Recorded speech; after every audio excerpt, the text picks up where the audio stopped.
Hello guys, next up দিলো আপোনাক welcome জনাইছো আৰু যোৱাকালি আপোনাক দেখালো এনেকৈ 4 দিন আজি 5 দিন আজি হল সাহিত্যবাৰ শেষৰ দিন আসলতে আজি আছে আশুৰ্য বৰপাত্ৰ তো ব্লগ গাইস মাইক্ৰ শব্দ আপোনাক শুনি আছে তো গাইস ব্লগ ভিডিওটো আমি আৰম্ভ কৰো ব্লগ তাত যে আপোনাক লগ পাইছো আৰু গাইস এনেকৈ আহি পালো আজি এটো 5 দিন আজি লাষ্ট দিন আসলতে সাহিত্যবাৰ অসম সাহিত্য বা পাঠশালাৰ আৰু ইফালে আপোনাক গ্ৰন্থমেলা দেখা হৈছে আর গ্রন্থমেলা বলে 4 দিনত 5 কোটি টাকাত বিক্রি হয়েছে মানে গ্রন্থই বিক্রি হয়েছে গাইস কিমান মানে কিতাপ কিনিছে ভাল লাগিছে আসলতে ইমান মানে কিতাপ কিনিছে পঢ়িব আর ভাল লাগছে আর কিবা এটা চক আপোনালোকে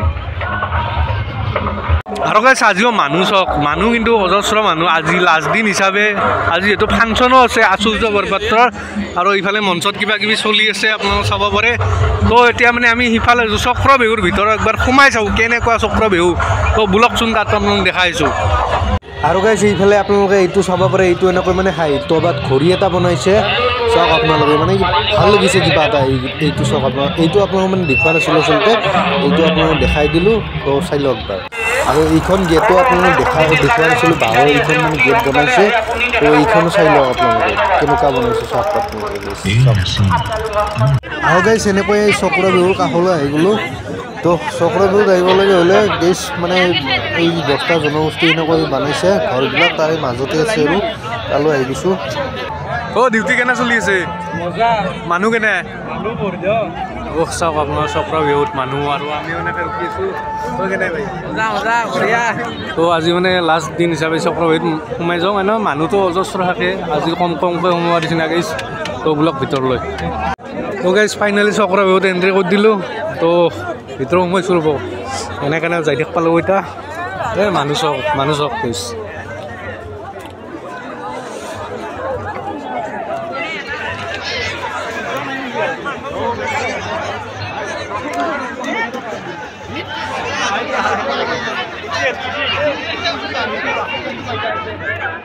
গাইছ এনেকৈ মহাভাৰতৰ চক্ৰ বিহুত সোমাই গ'লে মহাভাৰত নহয় দিয়কচোন মহাভাৰতে অৰ্জুনে বনাইছিল মানে অভিমন্যুক লিগিনবি চক্ৰ বিহু ৰচিছিল কিন্তু অভিমন্যু চক্ৰ বিহুৰ পৰা ওলাই যাব নোৱাৰিলে কিন্তু আমি পাৰিম গেছ পাৰিম কিন্তু সিমান ডাঙৰো নহয় দিয়কচোন কিন্তু বনাইছে ভালেই বনাইছে বঢ়িয়া বনাইছে কিন্তু গাইছ তো চাওক কেনে মজা না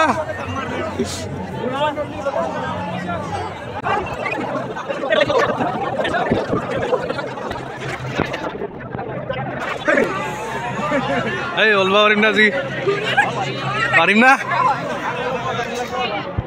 এই অভিমন্যু চক্ৰ বিহু ভালে আছে উল্টাকে যাব লাগিব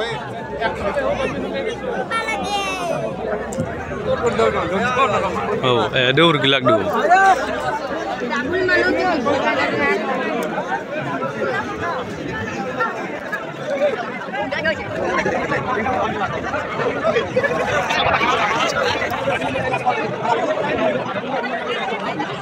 তো এতিয়া মানে মাজত সোমাই যাম আৰু মাজত যিটো মানে চক্ৰ বিহুত মানে শেষ আৰু মাছখিনি তো ব্লক এই মানুহ ভিৰ গাইছ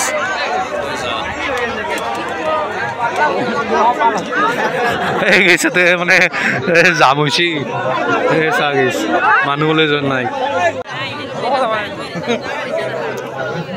মই ৰাস্তা দিছোঁ নহয়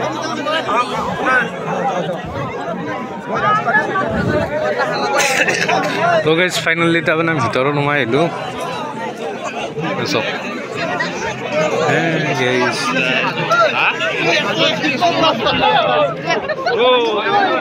বাছৰ পৰা থাকিলে আছে গাইছ ঘূৰিয়ে থাক গাইছ এতিয়াৰ পৰা ঘূৰিয়ে আছোঁ 3 মিনিট হ'লে 3 মিনিটৰ 4 মিনিটমান ওপৰ হৈ গ'ল আৰু ঘূৰি আছোঁ তেতিয়াৰ পৰা গাইছ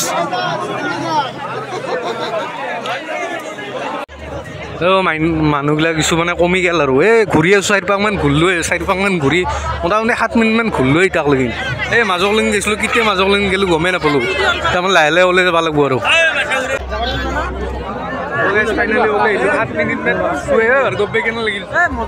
মজা না অভিমন্যু চক্ৰ বিহু লাগছি না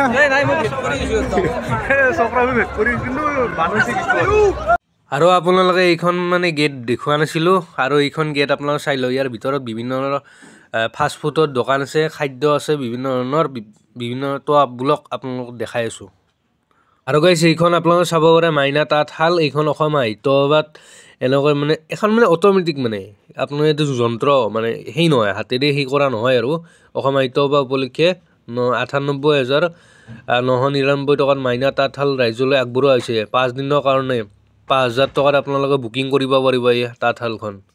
তো চাওক আপোনালোকে। আৰু গাইছ এনেকৈ আপোনালোকক দেখুৱাবলৈ এতিয়া আহিছোঁ মানে সাহিত্য সভাৰ যি সাংস্কৃতিক শোভাযাত্ৰা আছিলে তাত এইখন আপোনালোকে দেখা পাইছে বহুতে।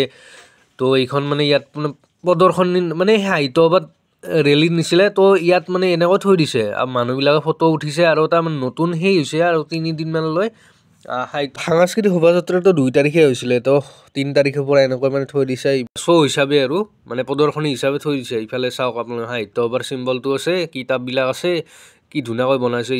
ইফালে মুখা শিল্প এটা আছে, মুখা আকৃতি এটা আছে।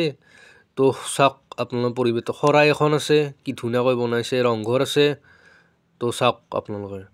আৰু এইফালে এই আপোনালোকে দেখা পাব বজালীৰ পৰিহৰেশ্বৰ দেৱালয় ডুবি, যি বহুত পুৰণি নাম, যাৰ নামে পৰিচয় আচলতে বহুত পুৰণি মন্দিৰ এইটো। তো এইটো মন্দিৰো এনেকৈ বনাইছে, ৰেলীত এনেকৈ লৈ গৈছিলে। তো চাওক কিমান বঢ়িয়াকৈ বনাইছে আচলতে, মানে ভালকৈ বনাইছে আৰু ইফালে বঢ়িয়াকৈ লিখা আছে আধ্যাত্মিক সাধনাৰ পুৰাতত্ত্ব ক্ষেত্ৰ শ্ৰী শ্ৰী পৰিহৰেশ্বৰ দেৱালয় ডুবি। এয়া চাব পাৰে মেইন মঠ এইটো। আৰু চাওক পৰিৱেশটো চাওক আপোনালোকে। আৰু এইফালে আহিবলৈ ভোগেশ্বৰী মন্দিৰ, যিহেতু ভোগেশ্বৰী মেলা গ'ল, মাঘী পূৰ্ণিমাৰ দিনাৰ পৰা আৰম্ভ হয়, এইবাৰ 3 বছৰো অতিক্ৰম কৰিলে।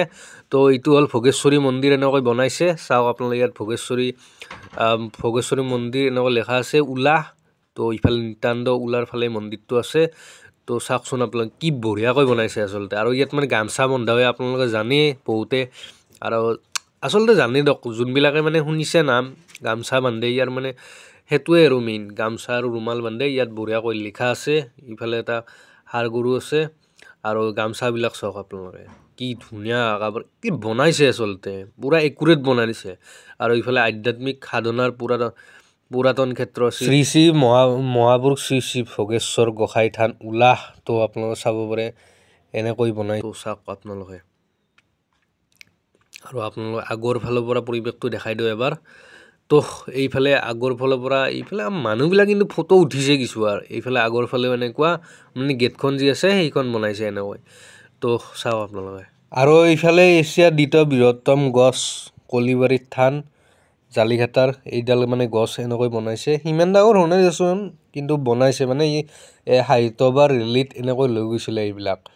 ভোগেশ্বৰী মন্দিৰ, পৰিহৰেশ্বৰ দেৱালয় আৰু যিখন মানে নামঘৰ নাওচ বনাইছে এইখন। আৰু ইফালে চাব পাৰে বীৰেন্দ্ৰ কুমাৰ ভট্টাচাৰ্য, এইবিলাকো সাংস্কৃতিক শোভাযাত্ৰা, এইবিলাক চব এইফালে থৈ দিছে। মানে নতুনকৈ এটা মানে চাব পৰা বস্তু হৈছে আচলতে, থৈ দিয়াৰ কাৰণে শ্ব' এটা হৈছে, বহুতে ফটো উঠিছে। আৰু ইফালে ডক্টৰ মমনিবাসন গোস্বামী নোবেল বঁটা বিজয়। তো এইফালে বঢ়িয়াকৈ ফটো আছে। এইফালে বিভিন্ন ধৰণৰ ফটো, ইফালে বিহু নৃত্যৰ কাৰণে কিবা কিবি কৰা গৈছিলে, সেইকাৰণে ফটোবিলাক ৰাখিছে এইবিলাক। চাওক আপোনালোকে এইবিলাক চব মানে চাইন বৰ্ড আচলতে, এইবিলাক সাহিত্য সভাত লৈ গৈছিলে। মইতো যাব নোৱাৰিলোঁ, 2-এটা ক্লিপটো আপোনালোকে দেখাইছোৱে। তো আপোনালোকে যোনে যোনে ভিডিঅ'টো চাইছে গম পাইছে। আৰু এইফালে নিনমলি ফুকন কনিষ্ঠ ইয়াৰ চক বঢ়িয়াকৈ ফটোবিলাক আছে। আৰু ইফালে সাংস্কৃতিক শোভাযাত্ৰা অস্থায়ী কাৰ্যালয় আচলতে এইটো। আৰু গাইছ এনেকৈ চাব পাৰে এইফালে মানে সাহিত্য সভাত যিবিলাক মানে হালৰ পৰা আদি কৰি বিভিন্ন জাপি আৰু বাঁহৰ যিখিনি সামগ্ৰী আছে ইয়াত মানে এনেকৈ প্ৰদৰ্শনী হিচাপে থৈছে। তো চাওক আপোনালোকে কেনেকুৱা এটা পৰিৱেশ আচলতে সাহিত্য সভাৰ আপোনালোকে দেখাব চেষ্টা কৰিলোঁ। আৰু এইফালে চাব পাৰে এইটো দেখুওৱা নাছিলোঁ আপোনালোকে, এইফালেও এটা ফটো উঠিব পৰা আপোনালোক বঢ়িয়াকৈ দেখাই দিছে, মানে বনাইছে আৰু আপোনালোকে ফটো উঠিব পাৰে। চাওক আপোনালোকে। আৰু গাইছ এনেকৈ আপোনালোকক গোটেইখিনি সাহিত্য সভাৰ অসম সাহিত্য সভা পাঠশালা অধিৱেশনৰ গোটেইখিনি বস্তু দেখালোঁ। এতিয়া মানে যিহেতু ফাংচন আছে, প্ৰিয়ংকা ভৰালী আছে, এনেকৈ ফাংচন আৰম্ভ হৈ গৈছে। তো আপোনালোকে উপভোগ কৰক ফাংচন।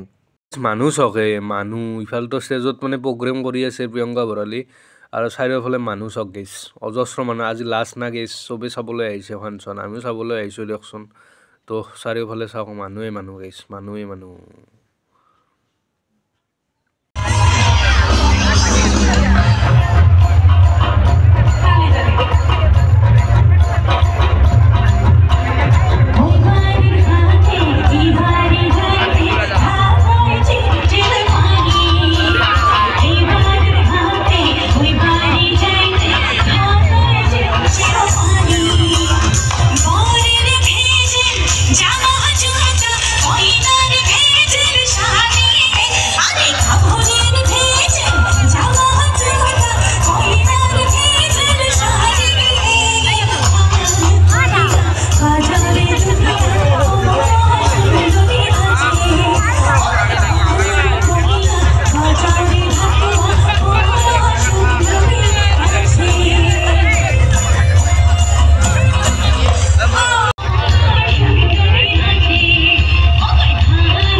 এনেকৈ প্ৰিয়ংকা ভৰালৈ গান উপভোগ কৰিলোঁ।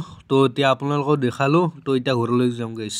এনেকৈ যোৱাকালি আপোনালোকক দেখুৱাবলৈ চেষ্টা কৰিলোঁ সাহিত্য সভা। তো যোৱাকালি শেষ হৈ গ'ল অসম সাহিত্য সভা পাঠশালা অধিৱেশন আৰু 2025 অধিৱেশন শেষ হৈ গ'ল। আৰু এই অধিৱেশনতে কাৰ্যবাহী যিখন সভা আছে তাত মানে অহা বছৰ ক'ত হ'ব, ইয়াৰ পাছত ক'ত হ'ব মানে সাহিত্য সভা গোটেইখিনি এনাউন্স কৰি দিছে।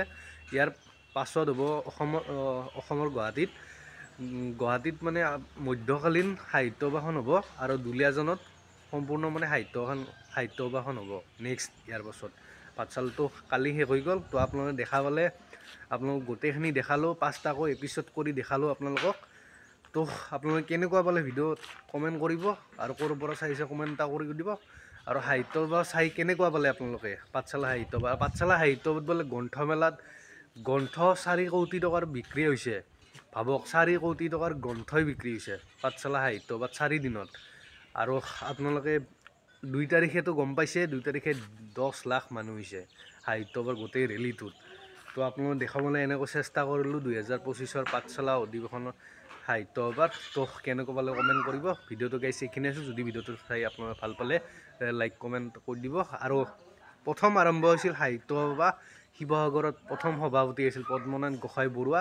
তাৰ পৰা আৰম্ভ কৰি আজিৰ দিনলৈকে বৰ্তমান সভাপতি হ'ল আজি এই যে পাঠশালা অধিৱেশন চলি আছিলে, তো তাৰে সভাপতি আছিলে ডক্টৰ বসন্ত কুমাৰ গোস্বামী। আৰু ইয়াৰ আগতে যি সাহিত্য সভা হৈছিলে, এইবাৰতো দ্বিবাৰ্ষিক পাঠশালাত, ইয়াৰ আগতে হৈছিলে 1987 চনত।